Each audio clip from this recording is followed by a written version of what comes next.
جب اسرائیلی مظالم اور نہتے فلسطینیوں کی طرف توجہ جاتی ہے تو دل غمگین ہو جاتا ہے۔ کشمیر کی طرح مسئلہ فلسطین بھی تقریباً 7 دہائیوں پر محیط ہے۔ مشرقی بیت المقدس میں واقع شیخ جراح نامی علاقہ ایک ضلع کی ڈسٹرکٹ کی حیثیت رکھتا ہے۔ اسرائیلی فورسز نے ایک بار پھر مسجد اقصی پر دھاوا بول دیا۔ چند روز قبل نئے اسرائیلی وزیر اعظم کے اقتدار سنبھالتے ہی اسرائیلی فورسز نے غزہ پر بمباری شروع کر دی تھی۔ نیتن یاہو کی جگہ وزیر اعظم بننے والے صہیونی قبضہ گیر نفتالی بینٹ کا ٹریک ریکارڈ اور عزائم بھی انتہائی خطرناک ہیں۔ السلام علیکم ناظرین، جب کبھی سرزمین انبیاء علیہ السلام یعنی فلسطین کا تذکرہ کیا جاتا ہے تو اول تو دل میں ایک قلبی راحت اور روحانی سکون محسوس ہوتا ہے کہ اللہ تعالیٰ کی کس قدر پسندیدہ شخصیات یہاں تشریف لائیں، قیام پذیر رہیں اور بعض کی وفات بھی اسی ارض مقدس میں ہوئی۔ مگر ساتھ ہی جب اسرائیلی مظالم اور نہتے فلسطینیوں کی طرف توجہ جاتی ہے تو دل غمگین ہو جاتا ہے، بے ساختہ آنکھوں سے آنسو چھلک پڑتے ہیں۔ فلسطین کا قضیہ بھی کشمیر سے زیادہ مختلف نہیں۔ کشمیر کی طرح مسئلہ فلسطین بھی تقریباً 7 دہائیوں پر محیط ہے اور مسلسل امت مسلمہ کے منہ پر بزدلی اور فریضہ جہاد کو چھوڑ دینے پر قدرت کی طرف سے بطور سزا ایک تمانچہ ہے۔ اگر حالیہ 1 ماہ قبل کی کشیدگی کی لہر کا جائزہ لیا جائے تو اس کا بھی بنیادی سبب شیخ جراح میں یہودی آباد کاری اور فلسطینیوں کو بے دخل کرنا تھا، جس پر تمام فلسطینی اپنے حق کے لیے نکل آئے۔ مشرقی بیت المقدس میں واقع شیخ جراح نامی علاقہ ایک ضلع کی ڈسٹرکٹ کی حیثیت رکھتا ہے، جس سے متعلق اسرائیلی عدالت کی طرف سے ایک مرتبہ پھر متعصبانہ فیصلہ سنایا گیا کہ یہاں یہودی آبادکاری کی جائے اور فلسطینیوں کو بے دخل کیا جائے۔ اسرائیلی حکام کے اس فیصلے کے بعد فلسطینیوں میں تشویش کی ایک لہر دوڑ گئی جو بعد ازاں 11 روزہ جنگ کی وجہ بنی۔ اسی طرح رمضان المبارک میں اسرائیلی 1967 میں القدس پر کیے گئے ناجائز قبضے کی یاد میں یوم یروشلم مناتے ہوئے جمعۃ الوداع کے بابرکت دن تمام اخلاقی و انسانی حدود کو پامال کرتے ہوئے مسجد اقصی میں گھس آئے اور نمازیوں اور عبادت کرنے والوں پر تشدد کرنے لگے، جس سے کشیدگی بڑھ گئی۔ پورے فلسطین میں غم و غصے کی لہر دوڑ گئی اور تمام فلسطینی مسلمان بھائی اپنے حق کے لیے شوق شہادت لیے گھروں سے نکل آئے، جس کے بعد یہ جنگ 10 سے زائد دنوں تک جاری رہی، جس میں مجموعی طور پر 240 فلسطینی شہید ہوئے، جبکہ زخمیوں کی تعداد 1900 سے متجاوز رہی، جن میں خواتین اور بچے بھی شامل تھے۔ حریت پسندوں نے جوابی کارروائی میں اسرائیل کو منہ توڑ جواب دیا۔ بعد ازاں سیز فائر کا معاہدہ ہوا اور اسرائیل خوف میں مبتلا ہو کر ہزیمت پر اتر آیا۔ حماس نے اپنی فتح کا اعلان کر دیا اور فلسطین سمیت دنیا بھر میں خوشی کا سماں تھا۔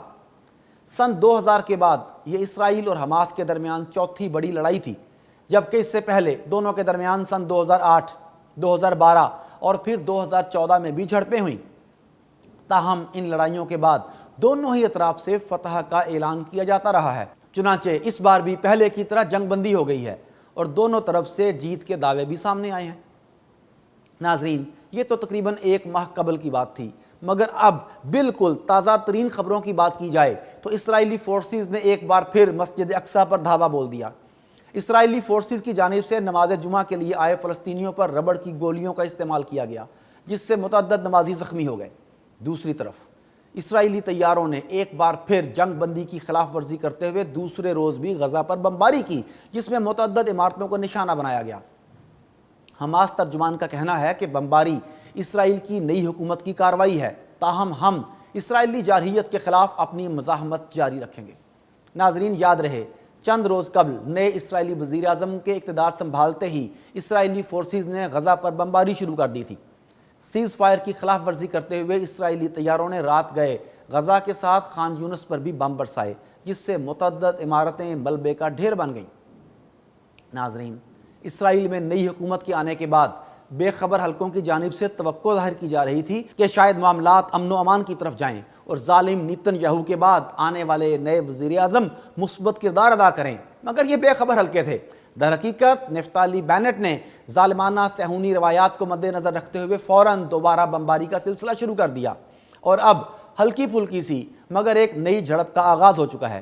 مبصرین کے مطابق اسرائیل میں داخلی اختلافات کے باعث نیتن یاہو کی قاتل حکومت کا تو خاتمہ ہو گیا، تاہم نیتن یاہو کی جگہ وزیر اعظم بننے والے صہیونی قبضہ گیر نفتالی بینٹ کا ٹریک ریکارڈ اور عزائم بھی انتہائی خطرناک ہیں۔ اقتدار سنبھالنے کے ساتھ ہی مسجد اقصی پر دھاوا بول کر اور غزہ کی محصور آبادی پر بمباری کر کے نئی صہیونی حکومت نے بھی اپنا ایجنڈا واضح کر دیا ہے۔ چونکہ یہ ایک کمزور اور مخلوط حکومت بھی ہے، اس لیے مبصرین خدشہ ظاہر کر رہے ہیں کہ اپنے سیاسی مقاصد کی تکمیل اور دنیا بھر کی صہیونی لابی کی حمایت کے حصول کی خاطر نفتالی بینٹ بھی فلسطینیوں پر مظالم میں اضافہ کر سکتا ہے۔ نئے اسرائیلی وزیر اعظم کے بارے میں دنیا کو معلوم ہے کہ وہ مغربی کنارے کو بھی ہتھیانے کے صہیونی ایجنڈے کا پرجوش حامی ہی نہیں بلکہ توسیع پسندی کی اس مہم کا انچارج وزیر اور انویسٹر بھی رہ چکا ہے۔ اس لیے ایسا معلوم ہوتا ہے کہ آنے والے دنوں میں فلسطینی مسلمانوں کو اپنی بقا کی فیصلہ کن جنگ لڑنی پڑے گی۔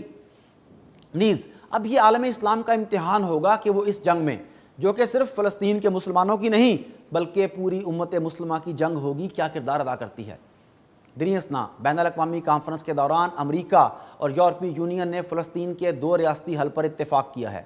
یہ اتفاق رائے فریقین کے درمیان منگل کے روز منعقد ہونے والی EU امریکہ سربراہی کانفرنس کے دوران بین الاقوامی موضوعات پر گفتگو کرتے ہوئے سامنے آیا۔ اس کانفرنس کے بعد جاری کردہ اعلامیہ کے مطابق یورپ اور امریکہ نے فلسطین اور اسرائیل کے درمیان جنگ بندی کا خیر مقدم کرتے ہوئے فریقین کے مابین برابری کی بنیاد پر آزادی، خوشحالی، تحفظ اور جمہوریت کے لیے 2 ریاستی حل کے لیے اپنی حمایت کا اعادہ کیا، اگرچہ یہ نام نہاد اعادہ اور نام نہاد حمایت ہے۔ ناظرین، اسرائیل میں یہ سب ڈیولپمنٹس ہو رہی ہیں اور امت مسلمہ خواب خرگوش میں ہے۔ فلسطین سمیت امت مسلمہ کے مسائل اور ان کے حل کی بات کی جائے تو بے ساختہ دھیان OIC کے کردار پر جاتا ہے۔ اس میں 2 رائے نہیں کہ OIC امت مسلمہ کے مختلف مسائل کے حل کے لیے یکسر ناکام ہو چکی۔ اس نے آج تک امت مسلمہ کا کوئی مسئلہ حل نہیں کیا۔ اول تو امت مسلمہ کے کسی بھی مسئلے پر OIC کا اجلاس اس قدر تاخیر سے طلب کیا جاتا ہے کہ یا تو وہ مسئلہ ختم ہو چکا ہوتا ہے یا پھر اس قدر تاخیر ہو چکی ہوتی ہے کہ اس پر بات کرنے کا فائدہ نہیں رہتا۔ بالفرض محال اگر مناسب وقت پر کوئی اجلاس جلد طلب کر بھی لیا جائے تو شدید الفاظ میں مذمت کے بعد اجلاس ملتوی کر دیا جاتا ہے۔ مزید یہ کہ گزرتے وقت کے ساتھ یہ ثابت ہو چکا کہ OIC امت مسلمہ کے مسائل حل کرنے میں نہ صرف مکمل ناکام ہو چکی ہے بلکہ حقیقت تو یہ ہے کہ امریکہ اور استعماری طاقتوں کا بغل بچہ بنی ہوئی ہے، جس سے مسلمانوں کے سخت رد عمل سے محفوظ رکھنے کے لیے سٹپنی کے طور پر کام لیا جاتا ہے، تاکہ بظاہر امت مسلمہ اور ان کے حکام کو اس طرح کی فضول مجالس میں مصروف کر دیا جائے اور طاغوتی قوتیں سکون سے اپنے ناپاک عزائم کی تکمیل میں کوشاں رہیں۔ یہ سب تو اپنی جگہ، مگر سوال یہ ہے کہ فلسطین کے مستقبل کا کیا ہوگا اور کب تک ان خون آشام لڑائیوں کا سلسلہ جاری رہے گا؟ یہ وہ سوالات ہیں جو ہر کچھ عرصے بعد بار بار دہرائے جاتے ہیں، مگر حالات کے پیچ و خم میں ان کے جوابات ڈھونڈنا مشکل ہو جاتا ہے۔ بہرحال جب فلسطینیوں کے شوق شہادت، وہاں کی خواتین اور بچوں کا ذوق جہاد، نوجوانوں کا آزادی کی راہ میں مر مٹنے کا جذبہ دیکھا جائے تو ایک واضح امید کی کرن نظر آتی ہے جس میں یہودیوں سے آزاد فلسطین دکھائی دیتا ہے۔ مگر جب OIC کی بے بسی و بے حسی، مسلم حکمرانوں کی خاموشی اور مسلم دنیا کی بزدلی پر نظر ڈالیں تو فلسطین کا مستقبل دھندلا دھندلا نظر آتا ہے۔ لہٰذا یہ بات واضح ہے کہ جب تک عرب اور مشرق وسطیٰ کے ممالک 2 ٹوک پیغام کے ساتھ اسرائیل سے بات نہیں کریں گے اور ان ممالک کے اسرائیل کے ساتھ در پردہ مراسم قائم کرنے کا سلسلہ بند نہیں ہوگا، تب تک فلسطین کی آزادی کا سوچنا دیوانے کا خواب معلوم ہوتا ہے۔ قدرت کے قانون کے مطابق قیامت تک حق و باطل کے مارکے جاری رہیں گے۔ سرفروشان اسلام آزادی وطن اور دین اسلام کی سربلندی کے لیے کوششیں کرتے رہیں گے۔ کشمیر، فلسطین، افغانستان سمیت دنیا کے کئی ممالک میں یہ کوششیں جاری ہیں، مگر سوال یہ ہے کہ باقی دنیا کا اس میں کتنا حصہ ہے اور ہم میں سے ہر ایک اس کے لیے کیا کردار ادا کر رہا ہے۔ ہماری سستی، کاہلی اور مظلوم مسلمانوں سے بے وفائی کا تو یہ عالم ہے کہ ہم ان کے حق میں ایک جملہ بولنے اور سوشل میڈیا پر چند سطروں کی پوسٹ ڈالنے سے بھی قاصر ہیں۔ بہرحال فیصلہ ہو چکا ہے، حق و باطل واضح ہو چکے ہیں۔